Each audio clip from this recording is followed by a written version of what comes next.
Alright, here is the 38. So I changed a few things. In here I was running this very slow and I had a baffle over it, but I took the baffle off, cleaned out a lot of the duckweed, and made it more so it just pours in, because I took the power head from here and I put it in the 20. But these guys in here, they're still doing good. The two Siamese algae eaters, you see all the platies and the baby platies. And this little platy here, I forgot what she was called before and I couldn't remember. I was calling her Calico. She's just called a salt and pepper. Little blue ram, he's doing good. What's up, little dude? And my little white beta here, she's my little luck dragon if you've ever seen Neverending Story. But I thinned it out a little bit. I did trim the grass down. I clipped it down because it was getting annoyingly tall. The green crypt has more light now because I thinned out some jungle valves. I took some of the biggest giant leaves in here and pulled them out. They're taller than me. And then I put the pothos back in here. I had it in the 20 for a little bit, but I mean it's pretty ugly in there with the roots hanging out. But as you can see, everything in here is doing pretty good. These crypts, if you remember the brown crypts, they were going all the way to the top. And then the red winty right here and the one in the back, I trimmed the most giant leaves off of those too. You can see a red winty back there growing in. These little, I have some rotala green. They're kind of like rotundifolias, but they don't really, these guys are different. They stay green, and in high light they start to bend over. They tip over sideways and grow roots down. So I will take some of those and put them in the 20, probably on the right side behind some of the crypts. But yeah, I clipped a lot of the biggest, tallest leaves in there, and I just plucked them all out so that the short little bushy guys can grow in better. And they were overshadowing everything in here.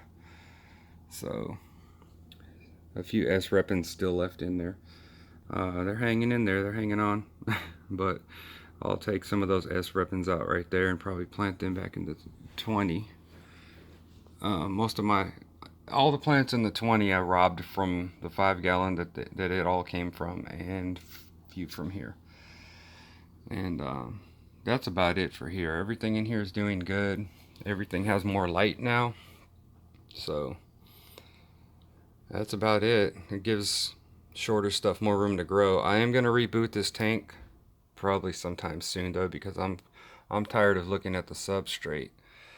I will probably try to take the dwarf sage out of it, but I'll have to start pulling dwarf sage out slowly, like pull some out and then pull some out a few days later, because every time you rip it up you got to do a water change, and you can't pull it all out at once because you get big ammonia spike or something.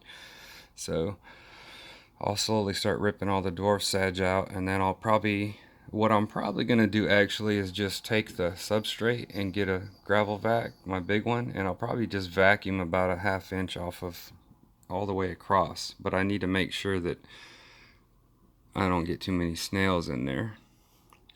And I have an assassin snail in here too. He pops up now and then.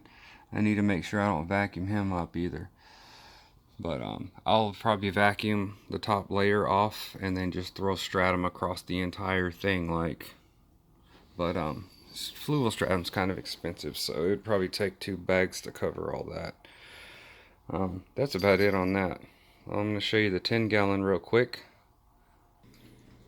My bad, 10-gallon. The 5-gallon.